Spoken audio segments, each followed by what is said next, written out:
l'as eu? Je l'ai eu.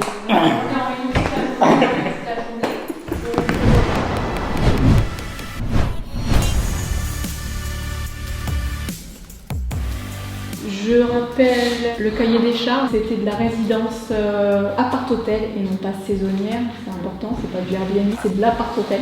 Ok. Et c'est de se démarquer et voilà, et de faire quelque chose d'inédit et d'être dans le haut de gamme, de par l'emplacement, de par l'environnement, si vous savez ce que je veux dire, et aussi de par les prestations. Donc je pense que tu es fier d'avoir ton petit hôtel. Mon petit hôtel. Exactement. Avant d'avoir ton grand hôtel. Voilà, c'est ça. Donc ça, on est au niveau du rez-de-chaussée. On a une première ambiance qui est naturelle. Moi, j'avais donné, alors pour celui-là, j'avais donné un nom anglais, anglophone. Le souci, c'est qu'on partait sur du mix, moitié anglophone, moitié francophone. Et la facilité, c'est de choisir de l'anglais aussi. Donc finalement, on en a rediscuté ce matin. Moi, je l'avais appelé le wellness, ça veut dire un peu détente, bien-être. Si on partait sur que du français, sur le bois, le chêne, le nid ou le nature en termes de nom. Donc, je sais pas quand vous voyez la planche inspiration, vous dites quoi? Le nid. Dans ces cas-là, effectivement, on va harmoniser tout en français dans ces cas-là. À la base, c'était le Gatsby, mais la résidence va s'appeler le Gatsby, donc je l'ai transformé en français en Le Magnifique, en clin d'œil au Gatsby. Donc celui-là, c'est le thème art déco. Et l'autre, je l'avais appelé le So Chic, mais si on le transforme en anglais, c'est soit le chic, mais c'est un peu facile aussi, et puis c'est un peu trop prétentieux, je dirais, et l'élégant. Je pense qu'il faut mieux harmoniser, et après, c'est pas bien méchant, c'est pour qu'elle ait... Mais quelque part, ils vont être visibles sur la vitrine. Et puis sur les portes d'entrée, ils vont être différenciés par des plaques dorées. Si tu le laisses en français, tu auras pour moi une continuité avec ce qui est en face, puisqu'on est sur les noms français, le 1925, le Picardie. Donc on a une certaine exactement, une certaine cohérence. C'est pour ça qu'on était parti finalement sur du français. Non, c'est bien. Donc là, Sylvette, c'était un des ordres du jour parce que elle a besoin sur son channel manager de donner un nom, comme un nom d'établissement. Pour moi, effectivement, d'harmoniser tout en français. Juste le contemporain qui est... Celui-là, l'élégance, ça vous va, donc c'est des teintes dorées, ocre. Après, moi, les noms, j'avais suggéré au moment du projet, c'était c'est ce que m'inspirait la déco en fait, qui était dedans. Ou sinon, on peut partir sur un thème conducteur, mais il faut qu'il y ait une cohérence avec la prestation qui est à l'intérieur. Et celui-ci, ça serait plutôt le nid. Ok. C'est lequel celui-là? Rez-de-chaussée gauche, le plus petit. Ah, ok. Bon, voilà. On fera un point si tu veux demain matin. Entre deux, j'espère avoir les allers-retours. J'ai remis mon chiffrage à jour. Je vous le redonnerai par mail. D'accord. Alors, nous avons créé une conciergerie. La conciergerie consiste en l'exploitation et la rentabilité maximum d'un logement d'un propriétaire bailleur. C'est-à-dire qu'avec de la location courte durée, type Airbnb, Booking, on loue à la nuit, à la semaine, voire au mois, un appartement. Et donc, mon rôle en tant que prestataire, c'est l'accueil des clients, le check-in, le départ du client, le check-out. Entre deux, la satisfaction et du client propriétaire et de son voyageur, avec éventuellement des services, de l'information, de la documentation. Et par rapport au propriétaire, donc mon réel client, je suis là pour satisfaire ses demandes et l'entretien de son logement. Donc entre deux voyageurs, il y a ménage, blanchisserie, remise en état de certaines choses s'il y a besoin, une fuite d'eau, je fais intervenir le plombier. Et puis ça permet, contrairement à de la location classique, où visiter le logement de façon régulière, de façon récurrente, à chaque entrée et départ de voyageurs, et de pouvoir laisser en l'état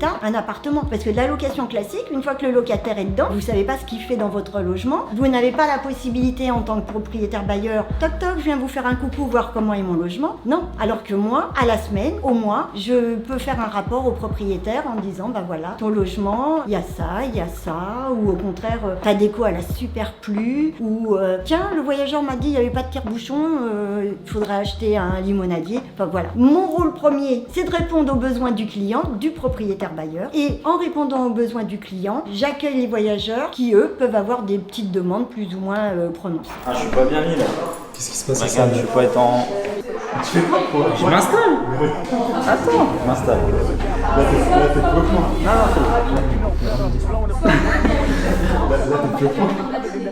Hey, all of those dark nights I got then breaking my back to make it out got me feeling like rain. I ain't never need your help. I know you wishing me well, a penny for your thoughts. Vas-y, nom de Dieu. Pousse. Mais je pousse. Vas-y. Je peux pas, regarde, t'as vu, je suis en perte de... Attends, fais l'autre bras. Tu l'as eu? Je l'ai eu.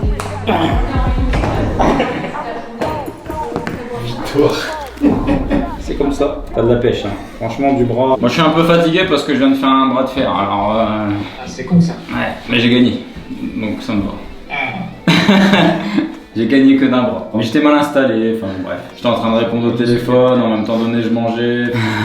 On en est où là sur de quoi on avance? Écoute, on a bien avancé, donc là j'ai préparé la page de type d'atterrissage des pubs vers l'entourage. Il faudra qu'on valide les différentes punchlines. Parce que moi vraiment, quand je vous dis, voilà, il y a un centre de formation qui est en train d'être créé, un centre de formation Calliope avec une structure bien spécifique. Je me suis jamais considéré comme un vendeur de formation, je veux pas être la personne, je suis pas un professeur, je suis quelqu'un sur lequel tu tires de l'expérience et tu apprends des choses, mais je suis pas quelqu'un qui donne des cours. Donc ça sera une autre société qui appartiendra à mon groupe et qui va gérer ces choses-là. Et en plus de ça, des formations délivrées avec des comptes de formation. Mais je veux plus entre guillemets qu'on propose ça à travers mes services en direct. En tout cas, que ça passe en direct par moi. Ce sera le centre de formation, c'est quelque chose à part, c'est quelque chose annexe. Mais voilà, j'ai toujours cette envie d'accompagner les gens. Maintenant, comment, quel temps attribuer et qu'est-ce qui va être intéressant pour moi et comment on peut amener ça aux gens, à leur proposer le type de produit dans lequel je vais me sentir à l'aise. Et voilà, je sais pas, qu'est-ce que vous en pensez, comment on peut mettre ça en place et comment ça avance? Moi, comme je t'ai dit, je pense qu'on avance bien, on va tester justement les différentes pubs. J'ai tout paramétré, tout ce qui est pixel. J'ai aussi un logiciel qui permet vraiment de cibler différents mots-clés, tu sais, que toi tu peux pas imaginer. De toute façon, ce qu'il faut la stratégie qu'on propose, c'est clairement de capitaliser non pas sur la notoriété que tu t'es faite par rapport aux enseignements que tu peux partager, tu vois, dans des programmes, que ce soit des programmes en ligne ou que ce soit ton événement, mais plutôt vraiment que tu sois vu et entendu et mémorisé comme ce que tu es vraiment, c'est-à-dire toi-même une opportunité. Le plus grand intérêt que peuvent avoir les gens collaborer avec toi, c'est être proche de toi et du coup de profiter de toute la dynamique que toi tu sais créer autour des projets immobiliers sur lesquels tu bosses. Et aujourd'hui, en fait, ce qu'on veut mettre en avant, ce qu'on veut proposer, c'est le fait de se rapprocher de toi, c'est une opportunité de bénéficier de tout le travail que toi tu fais et donc d'économiser ça aux clients. On veut leur faire comprendre une chose, c'est qu'ils viennent pas chez toi pour apprendre, même s'ils apprendront, mais ça c'est presque un bénéfice secondaire. Ouais. Et que le premier bénéfice qu'ils auront, c'est surtout de bénéficier de ton réseau, qui est quand même validé par toi depuis des années, Ouais. des opportunités sur lesquelles tu travailles, c'est-à-dire que toi tu sais trouver les clients qui sont prometteurs, tu sais les conditionner de sorte à ce qu'ils soient rentables et tu sais les mettre en exploitation de façon sécurisée et rentable. Donc je dirais c'est vraiment ça le bénéfice qu'on doit apporter. Et l'objectif de ce que disait Xavier, c'est-à-dire en matière, que ce soit sur des pubs, que ce soit sur des pages web ou autres, on veut vraiment faire comprendre ce message-là. Là où les autres proposent d'apprendre auprès d'eux, toi tu proposes de faire des affaires finalement en bénéficiant de ton expertise et qui fait gagner des années en fait aux gens qui vont faire des affaires grâce à toi. Je pense qu'il faut qu'ils comprennent qu'effectivement le transfert de compétences qui va se passer en étant proche de toi est un bénéfice et pas la raison pour laquelle ils viennent. C'est-à-dire que c'est en plus, tu vois, c'est presque le cadeau dans la boîte. Ok, ouais. Moi ça me va. L'idée c'est que vous arriviez à transformer moi tout ce que je fais avec des mots en faisant comprendre aux personnes qui seraient intéressées de venir avec moi, c'est qu'ils gagnent entre guillemets des années de vie, des années de problèmes et que moi avec l'ensemble de mes structures, on leur fait accélérer les choses. Après le complément en termes de connaissances, d'informations, etc. ça sera le plus. Absolument. Et on veut surtout en fait te démarquer de tout un tas d'autres personnes qui ont appris l'immobilier, dont certains ont appris avec toi d'ailleurs, et qui aujourd'hui ne vivent pas de leur boulot dans l'immobilier, de leur capacité, mais en réalité juste de l'enseignement de l'immobilier. Et ça c'est très différent. Enfin, je ne sais pas combien de transactions tu as fait l'année dernière, mais entre ça et puis combien de formations eux ont vendu, enfin, je pense qu'il vaut mieux bosser quelqu'un comme toi qui a fait les transactions et qui est vraiment sur le terrain tous les jours plutôt que quelqu'un qui est juste un spécialiste de la formation. Il est évident que ça fait une sacrée différence. D'ailleurs, c'est quoi un petit peu toi, les derniers chiffres que tu as sur tu parles donc de transactions, sur les volumes d'affaires, c'est quoi les éléments qui peuvent me donner une idée en fait justement de ce volume d'activité que tu tiens? Il y a vraiment juste un chiffre qui va me parler, c'est que sur les 2-3 ans qui se sont écoulés, on a cumulé un chiffre d'affaires à plus de 10 millions d'euros sur l'ensemble des structures. Et encore, c'est parce qu'on est sur un marché faible, donc ça veut dire qu'il y a énormément de transactions. Quand je dis un marché faible, c'est pas un marché faible en temps rendement, c'est un marché faible en temps d'acquisition. C'est-à-dire que chez moi, ou en tout cas sur le marché que j'ai accompagné des gens, on est sur des appartements que tu vas acheter à 50 000 euros. Quoi. Du primo-investisseur, il peut le faire. Un type qui veut se taper un immeuble de rapport pour 200, 300, 400 000 euros, ce qui n'est pas des chiffres déconnants finalement et incroyables, sur lequel il va pouvoir générer 2 points de rendement. C'est des prix qui sont quand même assez attractifs, quoi. Donc ce qui permet d'utiliser ce marché de la meilleure des façons. C'est compliqué, je vais être le plus transparent possible parce que demain je fais une opération immobilière, dans l'opération il y a 20 appartements, c'est quoi? C'est 20 lots ou c'est une opération si tu veux. Donc après les chiffres, ça peut être, tu peux toujours tout leur faire dire. J'aime bien avoir un discours de vérité. C'est très ancré en moi et c'est ce qui nous pose problème depuis 3 ans, les amis. Je veux pas de rêveurs, je veux pas de gens qui sautillent à la moindre étincelle du bah tiens, un coup l'immobilier ça peut être intéressant, tiens bah finalement je vais peut-être essayer un petit peu la bourse et pourquoi pas un peu de crypto. Je veux des gens qui ont une vision entre guillemets long-termiste au fait de transformer et sécuriser leur vie et leur patrimoine. En leur amenant les produits que je leur amène, au pire t'as même pas besoin d'être un lion puisque j'ai tout fait pour toi. On a tout supporté, tous les problèmes de recherche, les problèmes administratifs, les problèmes de rénovation, les problèmes d'approvisionnement, les problèmes de gestion du locataire de manière générale. Tout ce qui comporte cette prise en main de l'investissement, on l'a géré avec l'ensemble des structures. En fait, je veux plus revivre ce qu'on a vécu, quoi. C'est remonter d'entonnoir du gars qui se colle à moi parce qu'il se dit Hassan, c'est intéressant et j'aimerais bien entre guillemets sa vie, et qui au bout de 15 jours se dit ah mince, j'ai pas les mêmes zéros sur mon compte que lui. Ça, j'en veux plus. J'en ai trop eu. Ambitieux et réaliste. Ambitieux et réaliste.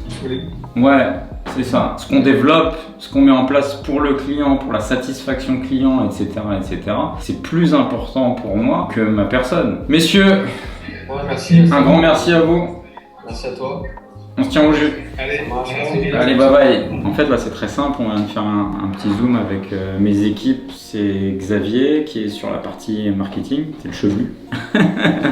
et David qui est un ancien très grand publiciste qui est aujourd'hui à son compte et qui est un développeur de ce qu'on appelle le branding, de l'image de marque, que ce soit sur des personnes, sur des sociétés. Et c'est des gens avec qui je travaille depuis maintenant plus de 3 ans et sur lesquels on réfléchit sur l'avancée de mes stratégies en termes de positionnement, en termes de branding, en termes de marketing, que ce soit sur les réseaux sociaux ou sur justement mes structures et mes sociétés. Ce ne sont pas mes salariés, on travaille en partenariat et c'est des très très beaux.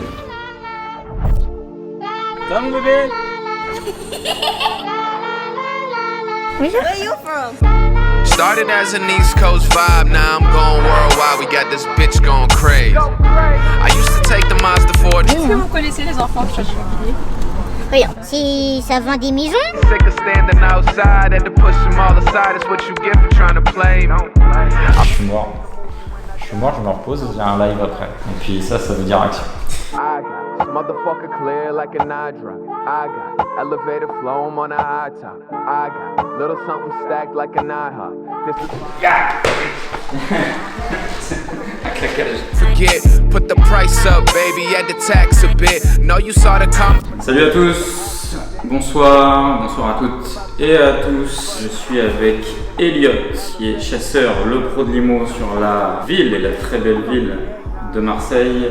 On va échanger un petit peu sur cette capacité à dénicher la bonne affaire. Alors Elliot, tout à l'heure, je lui ai demandé en off comment dénicher la bonne affaire. Ça a été très simple. Il m'a dit appelez-moi. Et j'ai envie de vous dire, on pourrait très bien arrêter le live tout de suite comme ça en disant finalement il a raison, parce que passer par un chasseur le pro de l'IMO, c'est ce qui va vous permettre d'accéder plus rapidement à des belles opportunités, puisque c'est finalement toi Elliot qui fais tout le travail lorsque tu tu es mandaté par un investisseur pour chercher un bien. On va parler après un peu de ton secteur, des rentabilités et de ce qu'on peut espérer sur la zone de Marseille, mais rapidement, si tu peux te présenter, donner un petit peu ton parcours, qui tu es, ce que tu fais, etc. From the start, no, I wasn't pretend. With the world on my back, had to drop my own ego. Problems at the crib, we couldn't fix at Home Depot. That was on tilt. Mom's off the